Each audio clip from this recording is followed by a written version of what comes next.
It's interesting because really, it's so funny to me that AEW and WWE are compared in this way where it's like AEW is not real wrestling, blah, blah, blah, blah, blah, blah, blah, blah. Because WWE, that was exactly the way they treated Vince McMahon when he got a national stage. And a lot of those people that were saying that are the Dave Meltzers and the traditionalists who had watched the territories, and they had watched, they didn't like the idea of a watered down branded national promotion. Right. And so they would say that wasn't real wrestling because, as you've said right before I hit record, Vince took a style, that was essentially kind of Memphis, but more coherent, less rednecky, and kind of, I think that's in a sense like why he despised Southern characters so much. He didn't want that bleed through to be so obvious. Right. He's a New York guy. He wants it to be New York. And so taking what you're saying, the Memphis idea, but then combining it with very much 80s capitalism and G.I. Joe. G.I. Joe fights Cobra. He-Man fights Skeletor. You have these defined, and it starts out with, well, these guys are already bringing, Randy Savage, Hulk Hogan, Andre the Giant. They all existed all over the place. But eventually it starts turning into T.L. Hopper and the Goon and the Clown and the Magician. And it turns into like this year where every year we roll out the new G.I. Joes, and now we're rolling out the new wrestlers.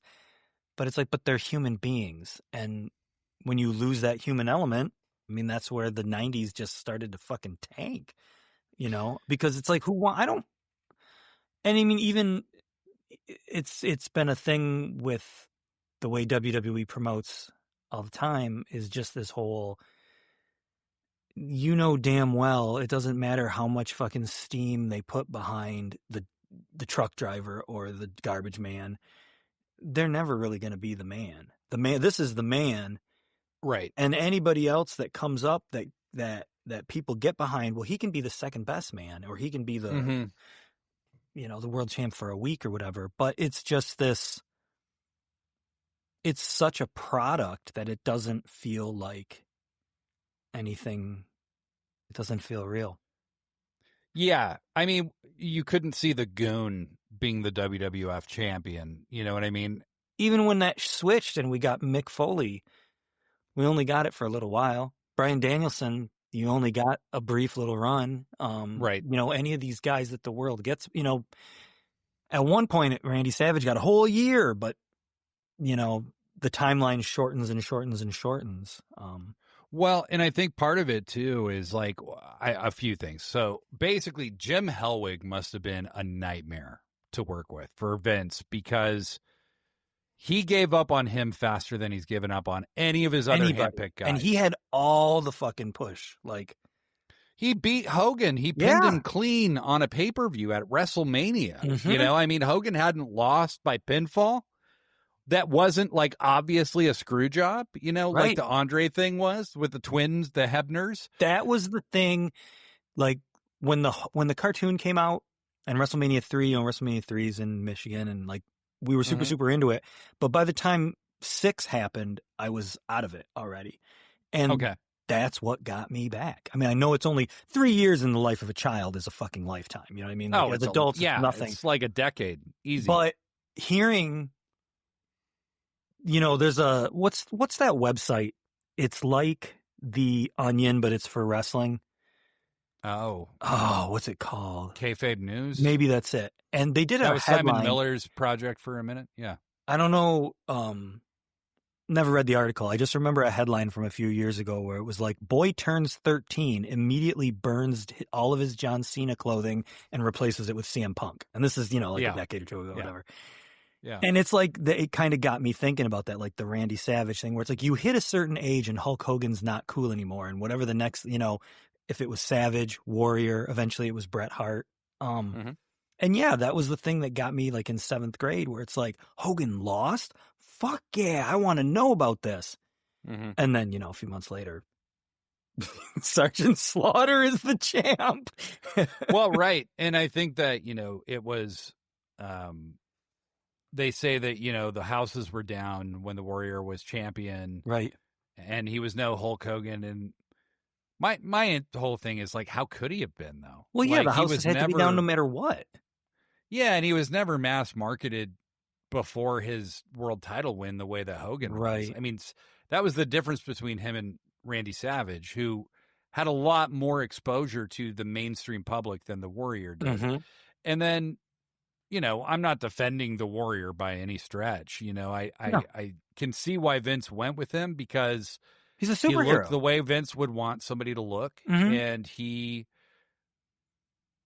had, some marketability, Absolutely. very good marketability. I've just, in light of like seeing how much Vince would stick with somebody like a Roman Reigns. Mm-hmm. I mean, Roman Reigns got the better part of a decade. Yeah.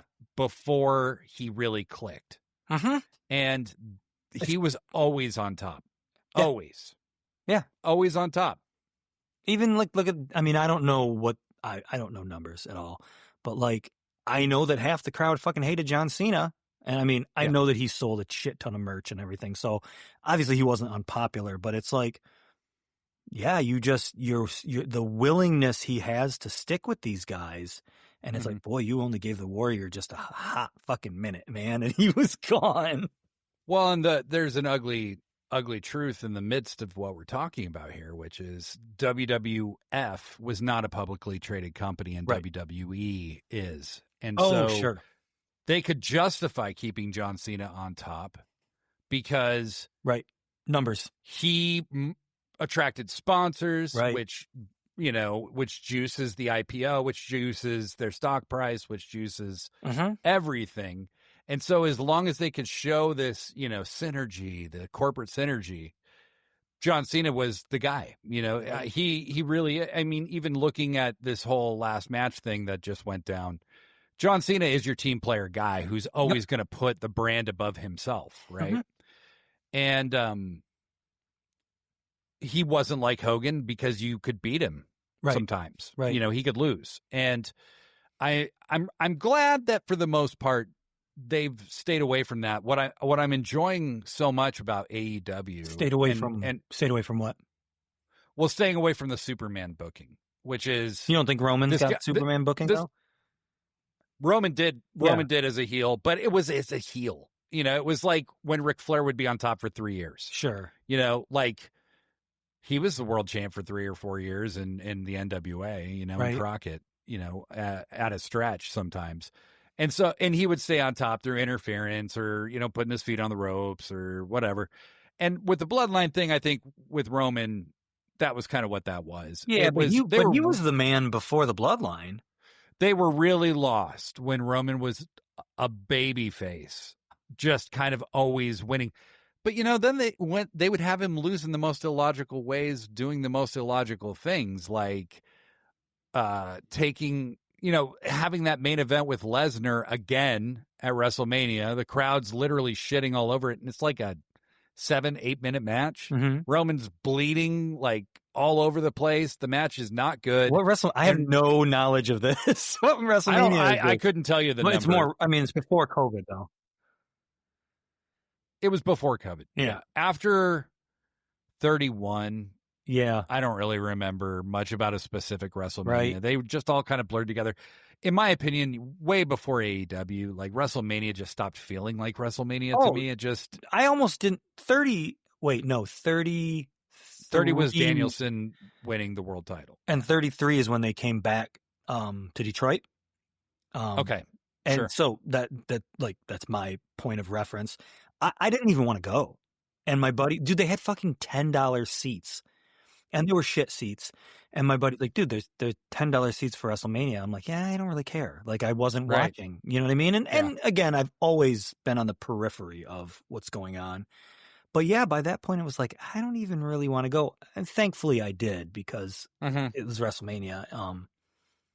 But like, nah. Well, they nah. What you see is that the Superman super strong booking won't work if there isn't a converse moment later. Like, for instance, everyone who's Like John Moxley's just losing his ass off right now, right? Like he's just buried. Yeah, and Roman doesn't ever have that. Cena never really. I mean, he loses, right? But not. I would say that once Cena became more a Hollywood guy than a wrestling guy, when he came back, he pretty much did jobs. I mean, he lost to fucking Austin Theory, I think, at a WrestleMania. Sure. I mean, but Jesus. there's this thing though where, and again, you know, not that we need to sit and just be like WWE versus AEW, but it's like in WWE, basically since they went public, and I mean, dispute this if I'm wrong, but like, it's like, look, we have Hulk Hogan and he's the Superman, and Terry Bollea is a fucking piece of shit and he's doing whatever, right? And you got the Warrior and that doesn't work out. And then you got Austin, but then Austin doesn't want to do this and that. So he leaves. The Rock's got it, you know, wants to go to Hollywood. And then it's just like, we need to lock these fucking guys in. They can't actually be wrestlers, but they have to be good enough wrestlers, you know? And you get John Cena and you get Roman Reigns. And I don't know, I'm guessing the next one is Braun Breaker. And it's just like, it doesn't matter what the crowd wants. It doesn't matter what catches fire with the people. It doesn't matter what's popular. This is your fucking guy, and that's it. And until he's dead and the wheels run off, this is your guy. And you don't get to pick and choose who you want to see on top or which storyline is the most compelling. This is your fucking guy, and that's it. And like that doesn't sit. I can't do that. I think Roman is going to retire in the nearest future. I mean, he barely ever is. I never even hear about him anymore. I don't know when he's there. You know, I don't watch WWE, so like I've always relied on the periphery. And whatever I hear about on the periphery is probably the thing that's breaking through the most. Right. You know? So which one does it tell you when it's all bad news? Well, yeah. So having John Cena tap maybe wasn't the best call the other day. Right? I know there's a lot of people who will try and justify it by explaining the story as if that's going to make a difference. Well, it's the same. It's like the Sting when Sting's farewell in WWE, not AEW. Yep. We always have a joke. Do you remember? Okay, here's long-winded. This is me. You remember Secret Wars back in the 80s, yes. Marvel Comics crossover? Have you ever read Secret Wars? Yeah. Okay, so we have a joke. I didn't read it till I was an adult. Like I didn't read it. Yeah, me too. Me too. And me and my friend Matt have a joke that his mom wrote Secret Wars because it's the most, whatever your mom knows about Spider-Man, the X-Men, Captain America, it's just this very, very surface level. You know, your mom did this. And that's like when Sting went out in WWF, it was, those WCW fans, they like the NWO, right? Well, let's trot the NWO out. They're going to love that without any actual like knowledge or giving a flying fuck about the story that took place. Sting was their sworn enemy. Right. Like none of it makes sense. So the thing with Cena, like, and to what, your point that I saw you were making on social media is it's not that he lost. It's that he says never give up and he gave up. I mean, and correct me if there's more, I know there's probably more to your feeling than that, but like that alone, Cena could have lost. That's not the issue. It's like, do you not give a shit about, do you not care about who this man is and how he was presented for years and years and years? He can lose. He could pass out, but for him to give up, maybe the story is that he's done, and the man who never gives up finally gave up. And if that's the case, that's fine, but I think that's a dumb fucking story, okay? Well, I think it's so, I have people it's like Spider-Man saying, I finally don't have to be responsible anymore. Right, right. Like, and I think, dude. Like, I don't have to represent the things I said to kids all these years anymore. That's not me. And maybe I'll just give up. Maybe there's something that's going to happen where John Cena is going to come back and he's going to say all these things and they're going to try to, that's going to be the story. But I've been watching WWE. Well, I haven't been, but I've been aware of WWE for 40 fucking years. And that's not really how they ever do things. Nope, it's not. And I don't think that, I don't think there's any making this up. Like, so no, I mean, hasn't Cena himself said that the heel turn was just made up on the fly just for to get clicks? He did. And so that's the thing. So when people were jumping all over what I said was the man who never said never give up, gave up in his last match. Those tickets were insane. What people were paying to be there. And nosebleeds were insane.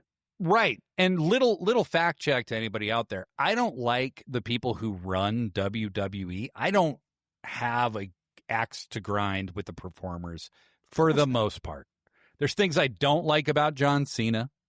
And, you know, he's a Saudi Arabia guy, apologist. He's you know, guy. He still wants to say what great friends he is with Vince McMahon. Et cetera, et cetera. Like, I don't like any of that stuff, okay? Like, I don't support that stuff. But John Cena, the wrestler guy, I never had a problem with him directly. I don't like Paul Levesque. I don't like the McMahons. No. I don't like the TKO guys. I don't like Nick Khan. Yeah. Those are the people that I have the problem with. It's not the wrestlers. And the performers are just guys doing their jobs. Yeah, and you know, if you want to be there, I don't understand why, but go ahead. I mean, do your thing.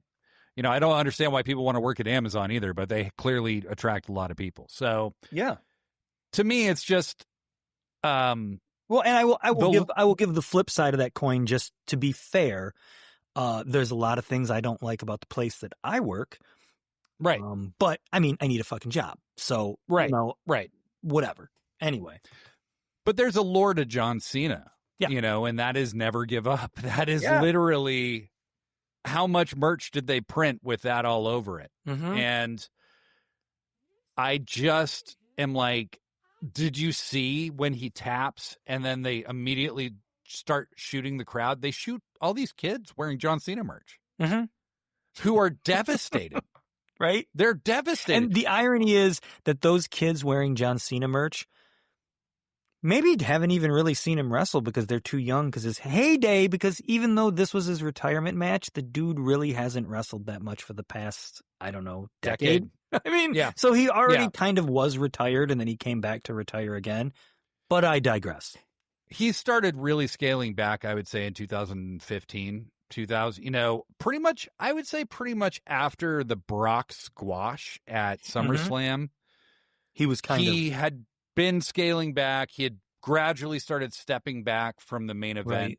You know, once they started figuring out that Roman was the next guy, right? You know, right. And then they tried to make him, you know, get behind Roman, and you know, Roman beat him at a pay-per-view, and nobody even remembers that. And then, you know, it wasn't until years later where they wrestled again at a SummerSlam. Yeah, and he just crushed Cena as a heel. You know. But I think that the whole point is these archetypes of these unbeatable heroes. And, you know, it's just like watching these AWA shows that we've watched and seeing Sergeant Slaughter come out and do this heavy-handed American fucking rah-rah bullshit. And the way heels are depicted if they're from another country or whatever, you know, like all the, like on a show we're going to be reviewing soon, Super Clash 2, you know, there is a moment where the guy from Iraq is managing the guy from Russia because they're all enemies of America, so fuck them, right? So he's from Iraqistan. He's from Iraqistan, yeah. And it's just, it's so, we are thankfully very, very, we are getting to a place where it feels like we are far beyond that. But I think with the Cena thing, the real point of it is, if I was a fan going to that show, I'm going there to see history, right? You're not, I'm 45 years old. I would not have expected John to win. Okay. Right. I never, ever thought he was going to win, especially when it was Gunther, that it was his last opponent. You know what I mean? I'm like, no. But I definitely wouldn't have expected John Cena to tap out. I wouldn't have expected him to be caught in a sleeper for like ever and then smile and then tap out. Yeah. It was just really odd. Even if it makes sense, like he's quitting his wrestling career is what he's really doing by tapping out. it doesn't make sense. And when you see the crowd's reaction to it, I don't care what the logic is. I don't care what the story was supposed to be. Those people, some of those people paid like $10,000 to be there. Like Right. they bought a used car to be there. Mhm. You know what I mean? They did not like this. They didn't look at happy. all. Yeah. You know, and I talked to our good friend Little Stoned Hobbit K, who said, you know, the people chanting AEW at the show, they don't care about AEW. Right. They're trolling Levesque. Yeah. You know, this is a fuck you. Yeah. They're Yeah, not going to go watch Dynamite. Right. You know what I They mean? could have been chanting TNA if they wanted to talk about the number 2 promotion. Of course. Yeah. But so with that though, with that in mind, with the trolling thing though, how much of it do you think is, because I feel like this is a lot of WWE's booking, is just trolling? Like, it doesn't really matter if you like the ending or not. What matters is that you're talking about it the next day on social media. Well, yes. You know what I mean? And I feel like that is really a huge part of it. Piss poor planning for any company, but like, I feel like that's kind of like it doesn't really matter what we do, because as long as people are talking, you know? Right. I don't know. No, and I think you're right. I mean, I think that at the end of the day, their rationale for all of it will be clicks. Well, we got people talking, we got clicks, you know, then they monetize your hatred of what they just did. And so, you know, generally, and, you know, people have said this to me many times, I hate it when you talk about WWE because you're just helping them. And I know, but the thing is, they are such a, you know, they're such a, is that the word? Yeah, just like such a ubiquitous part of the wrestling business. You can't talk about too much of the wrestling business without eventually talking about them. Yeah, I mean, if you're going to talk about animation, sooner or later you're coming around to Disney. No, I prefer Studio Ghibli, so that's my AEW, you know. I've always made that comparison, but right. Yeah, they are Disney. And so you know, I'm not going to say, you know, I'm not going to avoid acknowledging that, but at the same time I do get where people are coming from. Like I try not to help WWE to the degree that I can. But I think that, you know, and to feed the whole, like, everything is negative. You know what I mean? Like the Cornettes and Bully Rays of the world. Like, I don't want to be the opposite version of them. You know what I mean? Like, no, I don't either. I you know, I really don't have time for all that either. No. It's just like, come on, you know, I got shit to do. Like, I just, I feel bad for the fans that did want to be there, that did pay a lot of money to be there. There's the people who will immediately turn around and try to rationalize everything that happened. And I'm happy for them that they enjoyed this. What somebody said, in opposition to what I said, but I thought it was very funny, was this really funny dude. His name's Tapes, and he's been on Twitter forever, but he's also on Blue Sky. And Tapes, he wasn't replying to me, but it was in opposition to my point. Is he was like, people are saying this wasn't true to John Cena, that the finish wasn't true to John Cena, but I don't see how that's possible because it was corny as fuck and it made it all about him. And right. Yeah. I mean, so like so currently what has Gunther actually achieved? Right. By this happening? Because that's the only rationale, right? Is that John Cena Gunther's the guy who finally tapped him out, blah, blah, blah, blah, blah. It's just like The Undertaker losing to Brock. You know, is it? Like, not really. That's the thing. I have a hard time going there. I have a hard time going there. It's not the same thing at all. Especially, this is the thing, is you talk about feeling bad for the fans, feeling bad for the people who paid the money, the people who tune in.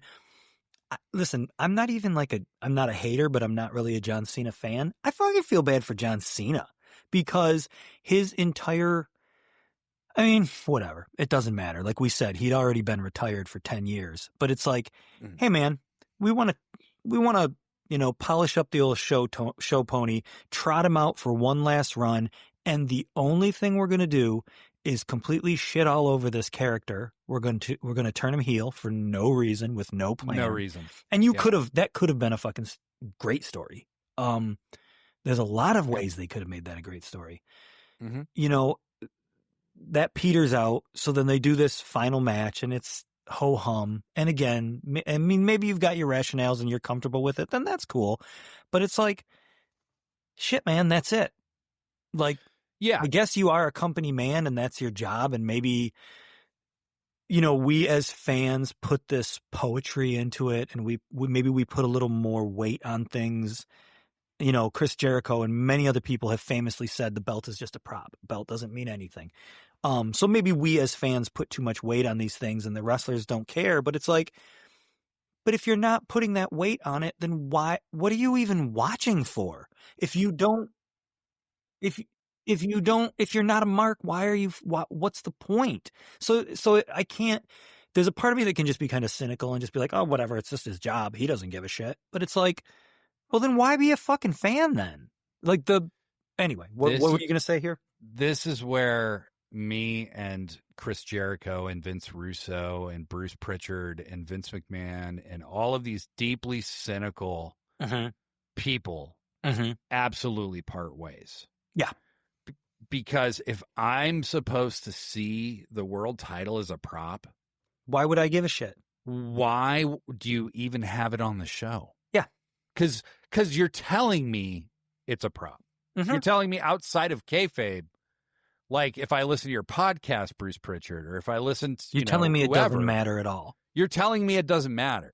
Now, I get what maybe the original intent of it was like nobody wins it. Like right. If you're looking at it from I'm breaking down the storytelling process into nuts and bolts, yes, I understand it on that level. But it's been repeated and trotted out so many times and used in different contexts so many times that I'm like, you know, guys, I would really get away from this mentality of trying to get fans to buy into that, because I don't think that that's a healthy way to market your product. No, there was a point, and I know, you know, again, I'm going to reference comic books again, but, you know, I grew up reading superhero comics and, you know, ebbed and flowed throughout the years. But there was a point in maybe the early 2000s where Martian Manhunter had been killed. And at his funeral, Superman says, well, we can only hope for a rebirth, because by that point, pretty much every major superhero had died and come back to life. And even some of the fucking minor ones had. Right. And at that point, I just walked away pretty much completely. Not to say that I don't still, I mean, I love superheroes. I do love comic books. I love, you know, all forms. Same. But why would I read on a regular basis if I know that death is something that just is utterly meaningless, and that every death and that's a fact. Every death is just going to be a rebirth a few years later. People don't even get pissed about superhero deaths anymore. Captain America turned into a fucking Nazi at one point, and that was like the last time anybody cared about that shit. And it's kind of the same thing. Well, why would I care about a belt if you, the man who runs the show, is telling me it's meaningless? That's odd to me. I think Vince McMahon destroyed the prestige of all of his titles. Because they flip-flopped every fucking 2 weeks. They flip-flopped, and it was stated so many times that these titles kind of aren't the real thing people are tuning in for. Right. You know, like when we've gone back and we've watched these old pay-per-views, you see, like, hey, it is about the soap opera. It is about Triple H and Stephanie McMahon and their kind of ongoing push-pull, you know, McMahon-Helmsley era thing that they tried to continue with the Authority, and the fans just didn't want that. No. And they still got it for a long time before it stopped, you know. But at the end of the day, I think, look, I don't want you to ever say the title is just a prop. Okay, you guys say that to each other if you want to. But don't tell that to the fans. Don't tell that to the fans. That's a really stupid point to make. You're saying what I do doesn't matter. Yeah, and you're saying that I shouldn't have much like a superhero's life. I shouldn't care. I shouldn't care when they die, because they're going to come back. I shouldn't care if you win or lose a belt, because you're telling me it's just a fucking prop. Why would I care? Why would I be invested? But again, like you said, I mean, that's the big difference. And back to AEW, there's not a single wrestler on that roster who doesn't. What's their gimmick? What's their angle? What's their storyline? They want the belt. That's it. Right. Every single person Everybody wants the belt. titles. Everybody wants to be the best.